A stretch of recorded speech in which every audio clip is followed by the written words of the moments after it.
Y ya estamos de regreso en Última Mirada y como se los anunciábamos, vamos a conversar a esta hora con el analista Raúl Sor, aquí del cambio climático y sobre todo de las condiciones que se están generando lamentablemente en Estados Unidos, también en tantos otros lugares, pero específicamente en California, y los incendios forestales que se han generado en las últimas semanas, que cada año se registran de peor manera, con mayor gravedad, con más extensión, mientras tenemos un gobierno pro cambio climático que lamentablemente no puede poner su agenda. Conversamos con Raúl. ¿Cómo estás, Raúl? Muy buenas noches. Hola, Matilde.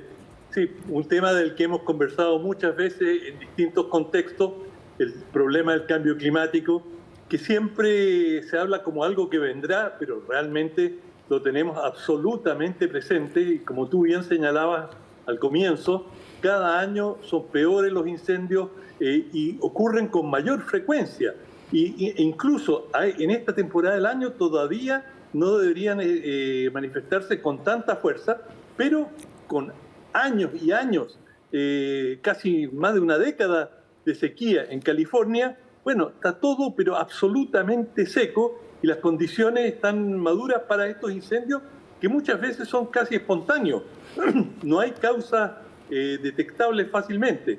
Y bueno, aquí vemos justamente en la imagen cómo hacen el roce para anticipar la quema de cierta zona, porque no hay manera de apagar estos incendios, aunque las últimas informaciones señalan que han logrado contener el avance, la rapidez con que está creciendo. Y esto parece una tragedia anunciada año a año.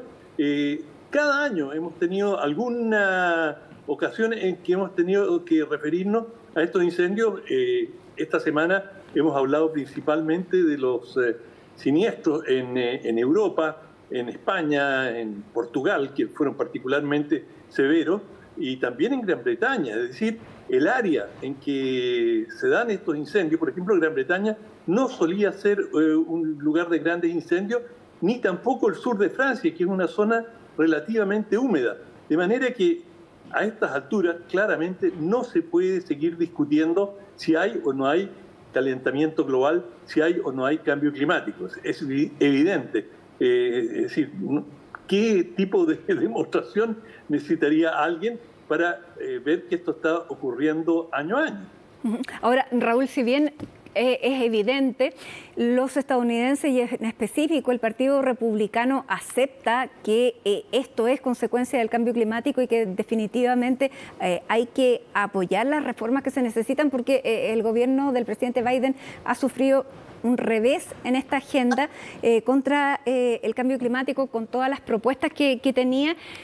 Tanto que el presidente está pensando en anunciar durante esta semana medidas ya, digamos, lo que la Constitución le permite para, por decreto, poder establecer algunas normas que no se lo permitió el Parlamento.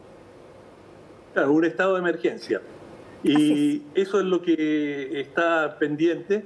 Pero también el propio presidente Biden ha sido vacilante y no se entiende por qué no ha procedido a declarar este estado de emergencia con mayor celeridad.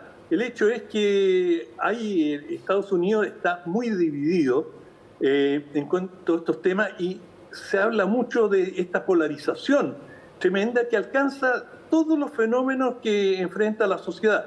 El COVID-19, están los que quieren poner la mascarilla obligatoria y aquellos que dicen que eso es una imposición inaceptable, y en general la división se da sobre líneas, sobre bases partidarias. Es decir, los demócratas en general tienen una actitud de reconocimiento del cambio climático, pero pese a todo, en el Senado no pudieron aprobar las medidas que estaba sugiriendo el presidente Biden, y digo sugiriendo porque no declaró el estado de emergencia, que eso sí podría haberlo impuesto, no sugerido. Y fue un senador demócrata que por diversas razones, porque no se le había dado a él alguna de sus peticiones, se opuso, y finalmente no se ha podido avanzar en este tema. Pero, como digo, esto se está dando en todos los ámbitos, y en algo tan evidente, tan necesario, como es el calentamiento global y la quema masiva de bosques, decenas de miles de hectáreas y con pérdidas patrimoniales enormes, no se puede actuar, y no se puede actuar porque no solamente están las diferencias ideológicas, hay intereses creados muy importantes.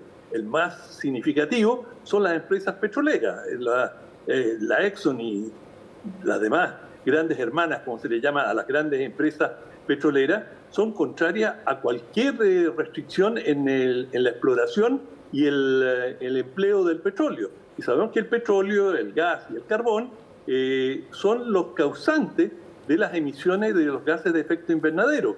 Por lo tanto, sí o sí, el planeta va a tener que reducir el consumo de hidrocarburos, pero en el momento en que estamos en una guerra, la guerra entre Rusia y Ucrania, es muy difícil plantearle, y está subiendo el precio del petróleo, plantearle restricciones a las petroleras. Y esto pasa con cierta frecuencia, que cuando ya se está por llegar a un acuerdo, por ejemplo, antes de alguna de las reuniones de las COP, o sea, la reunión de las partes, para discutir planes para reducir las emisiones, ocurre alguna situación en algún punto del mundo que se requiere de combustible y bueno, se dice como ahora, no solamente vamos a seguir, vamos a utilizar petróleo y gas, sino que carbón. Carbón es el combustible más contaminante de todos, digamos, los hidrocarburos, por cierto. Pero, y ya había un acuerdo para disminuir su producción y consumo. Alemania, que es un país con conciencia ecológica y donde hay un lobby importante ecologista que ha estado peleando con los fabricantes de automóviles, bueno, en Alemania habían decidido acabar con el carbón y estaban viendo cómo bajar su consumo. Bien, viene la guerra ruso-ucraniana, se empieza a escasear el gas, Alemania se había deshecho de sus plantas nucleares o estaba en el proceso de hacerlo y de vuelta a foja cero, no necesariamente a foja cero, pero de vuelta a la utilización del carbón. Por lo tanto, a la hora de las realidades, la gente necesita calefacción, necesita combustible y bueno, siempre hay razones por las cuales se posterga el dejar el uso del petróleo, especialmente el petróleo, que es un combustible extraordinariamente eficaz, relativamente barato, muy fácil de transportar y con virtudes calóricas excepcionales. Es decir, por un litro de petróleo se obtiene un rendimiento que no da ningún otro combustible. Claro, pero todo esto ocurre también cuando, lo estamos viendo en Estados Unidos, se generan estos incendios cuando hay 100 millones de norteamericanos que están bajo una alerta por altas temperaturas durante este verano en el hemisferio norte, donde hemos visto, como tú lo decías, todo lo que ha ocurrido en Europa con las altas temperaturas. Veíamos que la semana pasada en Londres los bomberos no habían recibido tantas llamadas desde la Segunda Guerra Mundial. Estos fenómenos pueden también movilizar a la toma de decisiones que no sea tan extrema como estábamos viendo, producto de lo que está empujando necesariamente la guerra. O sea, ¿puede la realidad de este verano, califiquémoslo de infernal en el hemisferio norte, poder mover algo la aguja? La pregunta es clave, Matilde, porque el calentamiento global es terrible, pero tiene una cosa, si tú quieres, una virtud mirada de un cierto ángulo. Es un fenómeno causado por el ser humano. Y esa es la ventaja, que si es causado por nosotros, está en nosotros la solución. Esto no es una erupción volcánica, en que difícilmente nosotros la podemos detener.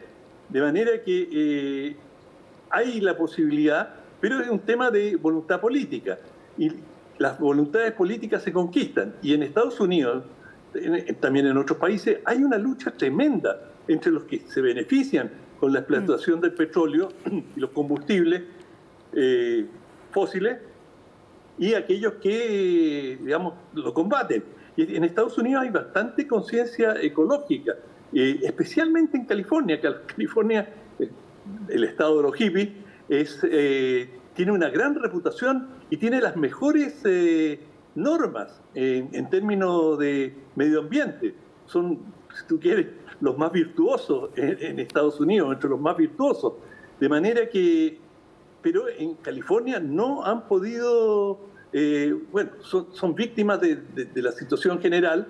El calentamiento global es eso, global.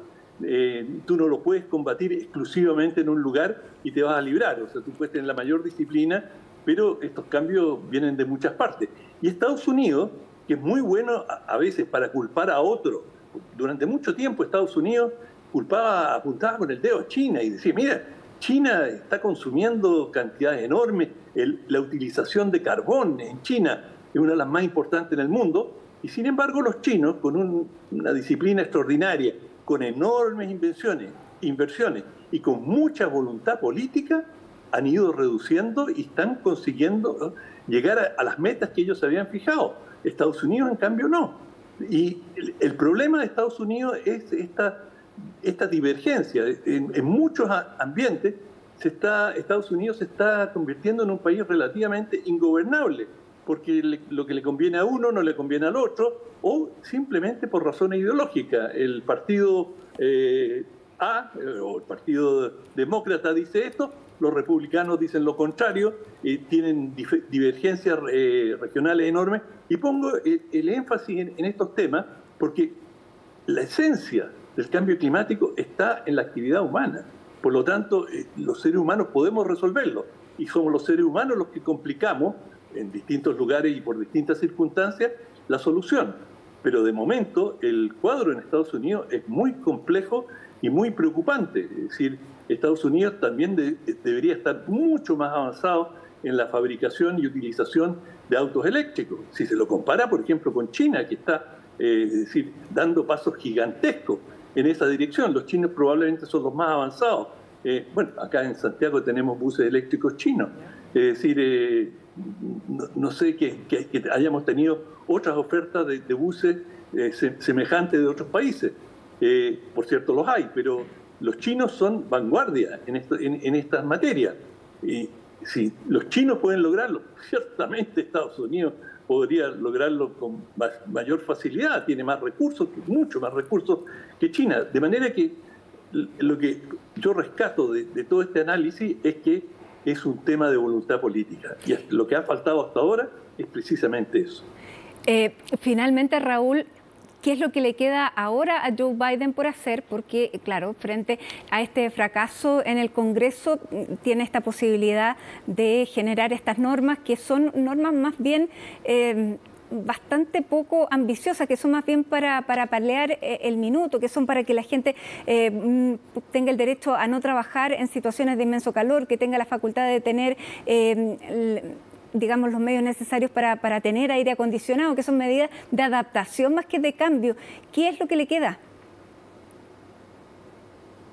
Bueno, lo que le queda es ganar las elecciones ahora en noviembre y tener un parlamento, Capitolio, que lo apoye, pero si le va mal, como previsiblemente le va a ir, es decir, todas las previsiones, todas las encuestas señalan que no va a tener un Capitolio, un Senado, y que en el Senado tiene una ventaja de un solo voto, y justamente le falló un senador y por eso no pudo aprobar las medidas, y en la Cámara de Diputados también está muy débil y probablemente pierda ambas cámaras.